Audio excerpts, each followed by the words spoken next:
Приветствую всех на моем канале. Спасибо, что заглянули. Не забудьте нажать кнопочку подписаться на канал, чтобы не пропустить новые видео. А также нажмите колокольчик, чтобы получать оповещения о новых видео. В данном видео я расскажу о пряже и инструментах, которые я использую для вязания кукол. Куклы я имею в виду вот такие интерьерные, либо игровые, но связанные тонкими инструментами и тонкой пряжей. Я не имею в виду большие куклы для маленьких детей, например. Там выбор пряжи совсем другой. Чаще всего я использую такие нитки. Это ирис от Гаммы. Чем мне нравится эта фабрика? Тем, что у них огромный выбор цветов, оттенков. Они указывают оттенок на этикетке. Вот он, номер прямо посередине указан. Хлопок мерсеризованный 100%. Это очень важно. Мерсеризация означает, что хлопок обработан был специальным веществом, промыт, и это придает нитке блеск, убирает ворсистость, и нитка не выцветает. Также его можно стирать. Посмотрим на его характеристики. 10 граммов на 87 плюс-минус 2 метра. Примерно вот такой толщины я использую ниточки. Чем плох ирис Гамма? Тем, что когда я разрабатываю, например, куклу, при постоянном распускании каких-то элементов в одном и том же месте, примерно раза с 4-го, с 5-го, ниточка рвется. Она довольно мягкая, поэтому, к сожалению, перетирается, если распускать, и рвется. Второй вариант — это более известная нитка, наверное, всем известная. Это ирис Кирова, завода имени Киров.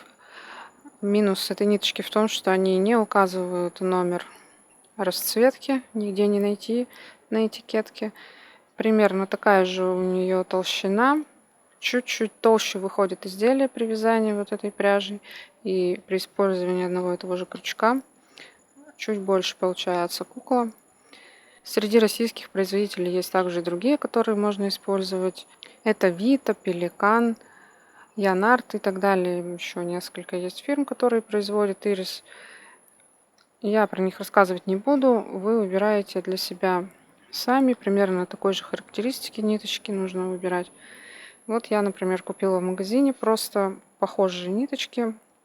Они тоже блестящие. Видно, что это прошел процесс мерсеризации.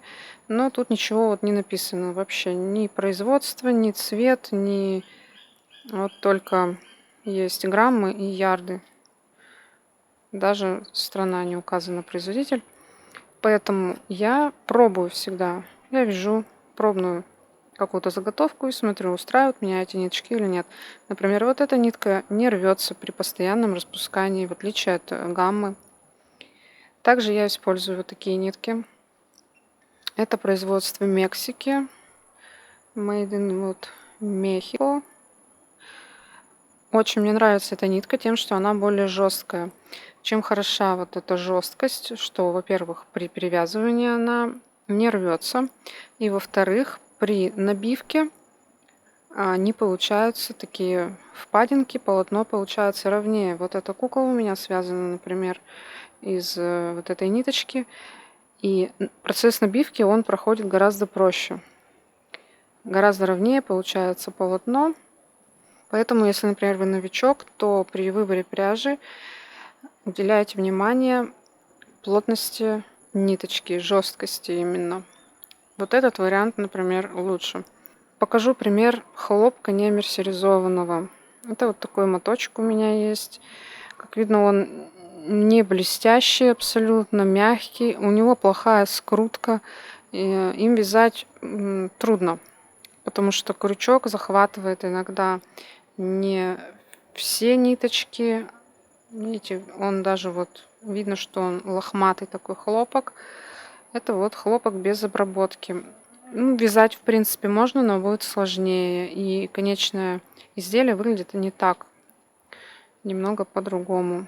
Поэтому такой вариант не очень подходит, но в принципе можно.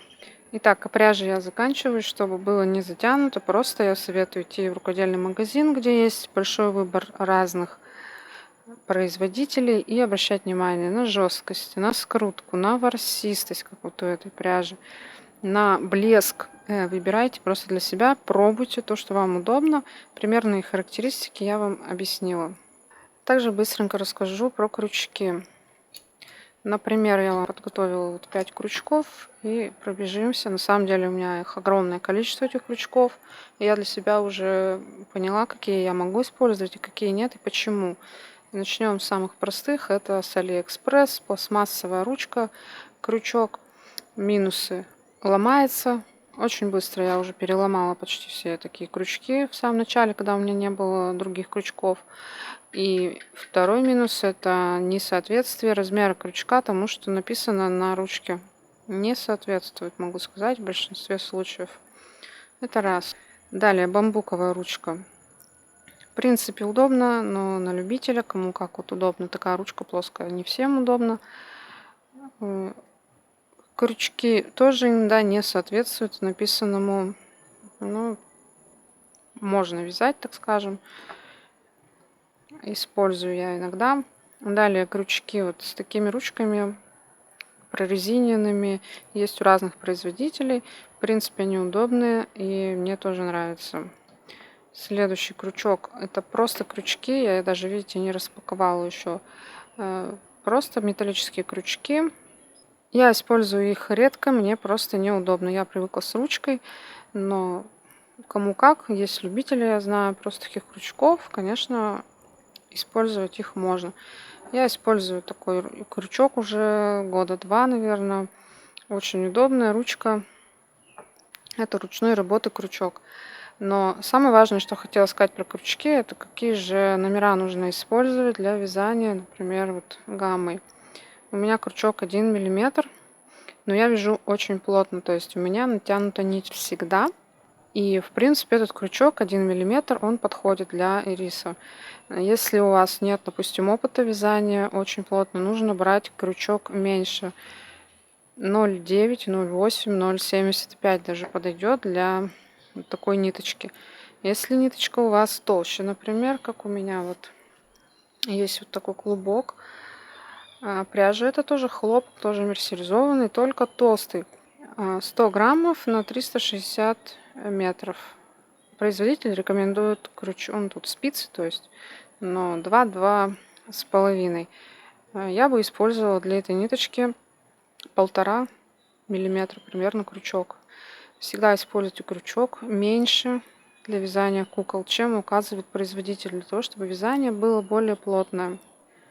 Теперь поговорим про проволоку для каркаса. Конечно же, я использую чаще всего проволоку в таких куклах, чтобы они были, во-первых, устойчивые, во-вторых, подвижные. Что я использую? У меня куплена вот такая флористическая проволока 2 фирм: Fiorico и Blumentag. Одна у меня 0,95 проволока, вторая 0,55 миллиметров. Одну я использую для ног, тела, шеи, вторую потоньше я использую для рук. Можно использовать проволоку потолще, это по вашему желанию, но нужно найти баланс между толщиной проволоки и размером самой куклы. Если у вас кукла вот такая около 20 сантиметров, как у меня, ну, я не рекомендую проволоку больше, чем миллиметр в разрезе, потому что, ну, когда, допустим, в ноги вставляю проволоку, чтобы она здесь, ну, не мешалась и не выпирала. Миллиметра вполне достаточно. Если кукла больше, конечно, можно использовать 2 миллиметра и так далее. Какую проволоку еще можно использовать? Можно покупать в строительных магазинах, в радиолавках, очищать изоляцию и тоже использовать. Есть у меня еще вот такая тоненькая, это медная проволока для бисера. Я ее взяла из набора для бисера. Я ее использую для пальцев. Вставляю в пальцы, если я хочу, чтобы пальцы у куклы были подвижные. Для тела такая проволока медная не подойдет, она очень-очень мягкая. Нужно, чтобы проволока держала форму и была из твердых материалов, например, стальная проволока. Или можно покупать катушечную проволоку, тоже в строительных магазинах продается, намотанная в катушке. Смотрите на жесткость ее и на размер в разрезе. Про наполнитель. У меня есть 3 вида наполнителя. Первый это синтепон. Я его использовала, когда у меня не было других вариантов наполнителей. Он не очень удобен, он скатывается в ненужные комочки, а неравномерно распределяется внутри тела куклы. Использовать можно, но если есть другие варианты, то лучше использовать другие варианты. Синтепух. Пожалуй, самый лучший вариант для использования для набивки. Очень удобен, ложится равномерно, при стирке даже не скатывается. Я пробовала стирать, все осталось в форме, как и было до стирки. И вот такой наполнитель, я не знаю, что это, но он довольно жесткий, он прямо как пружина. Вот так вот пружинится. Я его купила в магазине под названием набивка для подушек. Наполнитель для подушек просто-напросто. Я тоже им пользуюсь в некоторых местах. Он хорошо ложится, но его нужно утрамбовывать сильнее, чем, допустим, синтепух. Синтепух проще утрамбовать, чем вот этот жесткий наполнитель. В общем, тут тоже выбор за вами. Можете использовать любые материалы, которыми можно набить. Желательно, чтобы они не обладали качествами именно синтепона, который плохо ложится и комкается, а лучше вот такие материалы типа синтепуха. И теперь быстренько расскажу, что же еще в принципе я использую при вязании кукол. Во-первых, это пластырь. Я клею пластырь на указательный палец вот в это место, потому что здесь у меня иначе образуются мозоли, и в какой-то момент крючок просто протыкает эту мозоль и очень больно. Поэтому для предотвращения я использую защиту. Также этот пластырь я использую для обмотки концов проволоки, там где они у меня скручиваются, пересекаются внутри куклы, я обматываю пластырем, чтобы, не дай бог, этот кончик проволоки не высунулся никуда. Конечно же, понадобятся ножницы для обрезания ниточки. Для набивки я использую 3 инструмента. Первый это зубочистка. Я кончик чуть-чуть обламываю. И узкие места, руки, ноги я набиваю вот этой зубочисткой. Далее у меня есть вот такая палочка. Это я купила набор для ногтей. Точно не скажу, потому что не разбираюсь. Но вот с одной стороны она вот такая обрезанная, с другой стороны острая. Ей я набиваю более широкие места. И, например, голову я набиваю иногда пинцетом, помогаю. Для тонировки куклы я использую пастель масляную. Вот такая у меня фирма. Тут очень много цветов. И как видно, я использую больше розовый, это для лица, коричневый для тела, немного черного. Остальные практически не используются. Так что такую большую коробочку смысла покупать нету. Для растушевки я купила тоже специальные палочки. Это вот такие палочки. Я их покупала в наборе. Там есть разные размеры. Вот это номер 2. Есть меньше, есть шире для разных мест. Очень удобно. Она вот мягкая такая, ну, картонная, что ли. То есть немножко вот гнется. Она не деревянная. И очень удобно. Я наношу на эту палочку пастель и потом уже растушевываю по телу куклы в тех местах, где мне нужно. Если такой палочки нет, то в принципе можно использовать ватную палочку. Тоже вполне себе вариант. Также я использую для тонировки краски акриловые, но об этом я расскажу в отдельном видео чуть попозже. Будет видео про тонировку куклы. Для глаз, для рисования глаз я использую фламян вот такой тонкий. У меня есть об этом отдельное видео, как я рисую глаза. Рисую я там акриловой краской. Вот такая у меня акриловая краска. Акриловая, потому что она водостойкая, она не боится воды, поэтому эта краска подходит. Конечно же, понадобится кисточка тоненькая для рисования. Также я использую для глаз мулине. И для остального лица тоже, если вы хотите вышить, у меня вот такой набор. Просто школьный набор. 100% хлопок мерсеризованный тоже, кстати. Здесь есть все основные цвета: синий, зеленый, коричневый, черный и белый, которые мне нужны для глаз. Красный для губ можно использовать. Ну и у меня есть еще другие цвета. Тут дополнительные для губ. Более розовый цвет я использую. Также мулине я использую для волос. У меня есть вот такие вот целые наборы для волос. Как я делаю волосы из мулине, я скоро выложу тоже видео, сделаю как раз вот этой кукле. Прикреплю, буду крепить волосы на видео. покажу, как это делаю. Для волос очень много вариантов использования. Можно любую фантазийную пряжу, вот такую, например, использовать. Видите, она сразу с такими завитками получается. Очень красивый эффект. Разных цветов есть такая пряжа. Название не скажу, потому что уже не помню. Также есть фантазийная пряжа специальная для кукольных волос. Продается в магазинах. В интернет-магазинах можно поискать. Букле называется. Также я иногда использую акриловую нитку просто для волос. Например, вот пехорка ажурная у меня.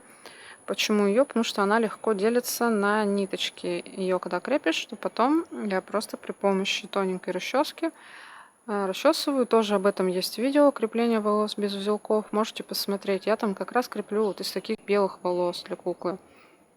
Также для волос можно использовать другие материалы. Это трессы, искусственные кудри, натуральные волосы, шерсть для валяния и так далее. Тут вариантов много. Также иногда для прорисовки я использую такие ручки. Это гелевые ручки.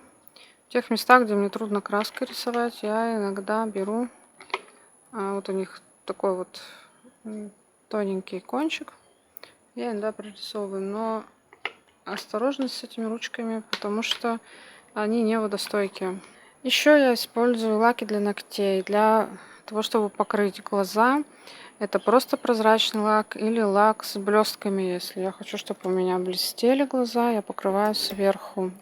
Для приклеения глаз я использую вот такой силиконовый клей. Я уверена, что в России тоже можно найти силиконовый клей. Либо подойдет момент кристалл или клей-пистолет. Не используйте только суперклей никогда для проклеивания глаз. Также, если вы заметили, вот когда я показывала куклу, что она у меня в пищевой пленке.